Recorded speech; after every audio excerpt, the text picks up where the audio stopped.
Hey everybody, it's Jason Blaha here, and it's time for part 2 of the Monday Q&A, so let's get to it. First question. Can I still gain muscle if not eating enough protein, 40 to 50 grams per day, but eat enough calories?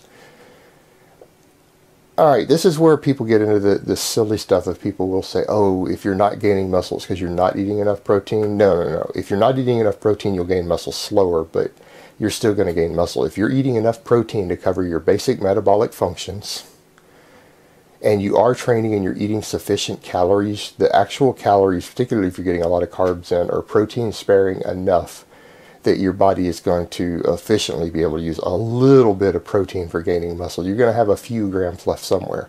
And believe it or not, 3 or 4 grams of protein per day, excess left over to build muscle tissue, is enough to put a pound of muscle on you a month.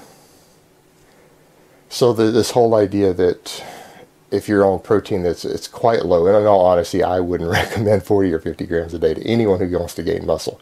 I wouldn't.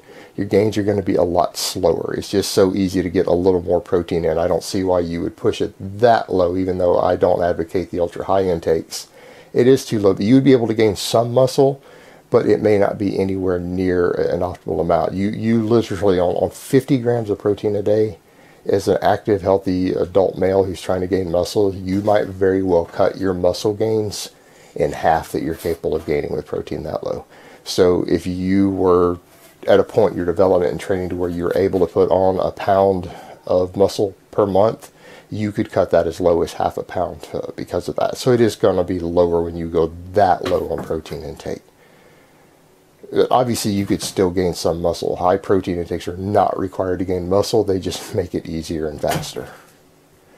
All right, next question. Opinions on lifting weights at a young age and it's stunting your growth. All right, this is a complete myth, and the only reason younger guys avoid the squat and the deadlift, they like myths like this because it lets them get out of doing hard work. The truth is that this isn't supported in the literature. It doesn't seem to cause it, and if anything, you have to remember that the stress put upon your bones by resistance training is adaptive stress, meaning your body, if it's done correctly, your body responds to it by adding bone material. Heavy training that causes some little micro tearing and traumas in the bone tissue actually causes your bones to add more minerals to the bones to make the bones stronger and denser and to put more materials in there. Well, if your body is not putting more material and mass into your bones, is that going to be potentially helpful, or is that going to be harmful to your bones growing if they still need to grow because your epiphyseal plates haven't sealed? I think the obvious answer there is, well, if your body is now in a phase of shuttling more materials and nutrients into your bones as a result of the training, that's going to be potentially helpful, not harmful. So no, it shouldn't be looked at that way. It's a myth. It's a harmful myth that may actually be to your detriment to actually believe in it. Responsible quality weight training is only going to be beneficial to your body's overall growth and development, not harmful. It's only if you're using a really crappy form and you're injuring yourself that it should be a concern for things like that. All right, next question. Are isolation exercises like lateral raises or tricep extensions are effective than doing them separately at home, or are they only effective when done after heavy compound movement events to finish the muscle? This is subject to a lot of debate. In all honesty, people who are doing ultra high frequency training, breaking things up into multiple sessions per day, I don't think isolation movements are really your best choice unless you're on a lot of drugs to be doing in the later sessions. You should be going back and doing other compounds.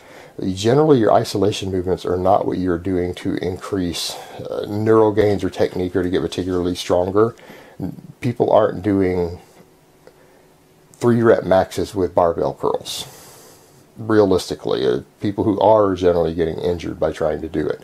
So that's really not how you use isolation movements. They are used to add metabolic fatigue. At the end of your other big compounds, doesn't matter whether you're doing trying to get mechanical tension with very low reps and sets, or if you're focusing on metabolic fatigue through more workload to induce hypertrophy, the isolation movements are generally going to be used to increase additional metabolic fatigue, particularly in muscles that just need the extra work. So I think for the most part, they're going to work a bit better done after your big compounds in the same session. And if you're training in a way to where you need multiple sessions, I think those extra sessions need to be focused around the big heavy compounds rather than the actual isolation movements if you're going to break things up. So that would be my recommendations.